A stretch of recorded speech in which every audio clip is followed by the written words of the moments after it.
My name is Z, and today was one of those days I want to forget. I'm probably the only woman with the name Z, but in my town 8 every day feels like that. Strange things happen here. Mothers appear on TV, ranting about giving birth only to have their babies vanish the next day for 26 years.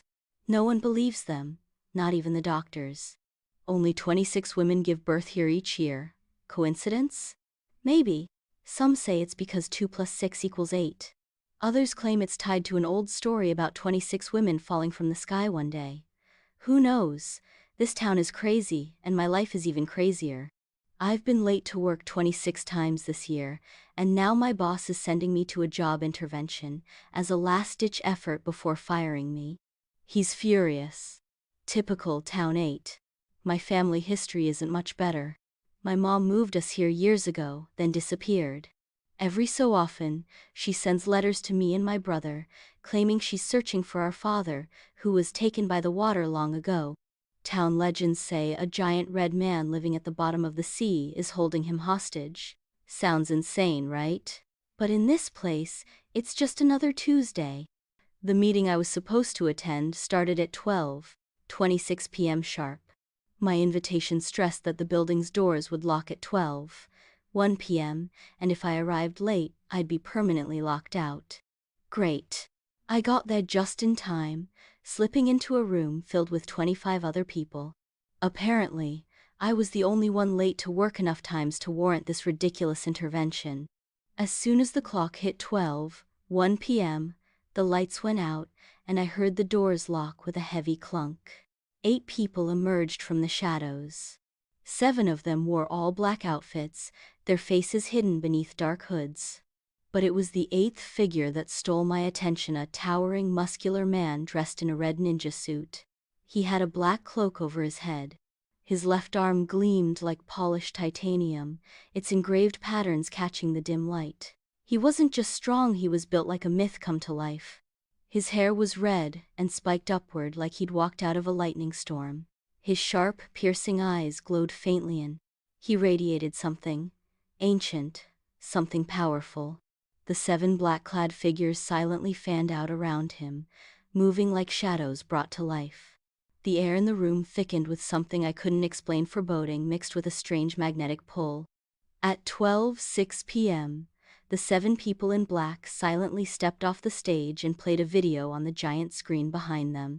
It showed footage of ordinary workers being punished for being late. But they didn't just get fired, they disappeared. Panic swept through the room. People stood and rushed toward the doors, desperate to escape, but the doors wouldn't budge. No matter how hard they pushed or pounded, they were trapped. Then, without warning, a piercing beam of light burst from the main entrance. Someone walked in. It was Mr. D, the town's local martial arts teacher. He had no business being here. This meeting was strictly for 26 employees. There were only 26 seats after all. The moment Mr. D stepped inside, everything changed. The man in red shifted slightly. His glowing silver eyes blazed into a pure, blinding white.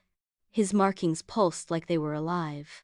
His metal arm clenched into a fist, emitting a faint mechanical hum.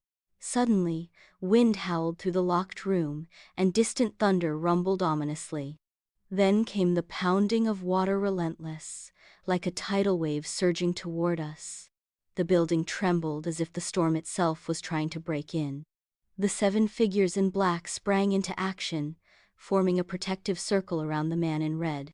Their movements were seamless and earthly, like they had trained for this moment for decades.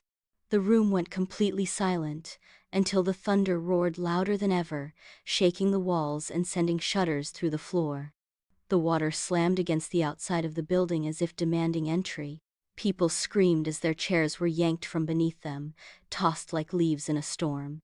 Some floated helplessly in midair, suspended by a force none of us could see. By 12:26 p.m., everything stopped. Silence fell as abruptly as the chaos had started. When we cautiously got back to our feet, gasping for air, we realized something terrible had happened. The building was gone. The 7 black-clad figures? Gone. The towering man in red? Gone. Mr. D, the martial arts teacher, vanished. The entire town was gone. The familiar streets of Town 8 were replaced by charred earth and scorched trees. Smoke rose faintly from burned buildings, remnants of what had once been home. Even my car, which I had parked just outside, had disappeared into thin air. The only trace left was a burned, glowing insignia scorched into the cracked pavimenta, crimson 26, encircled by runic symbols I couldn't recognize. For the first time in my life, I truly believed all the stories about this town. And that's when I realized I had just become one of them.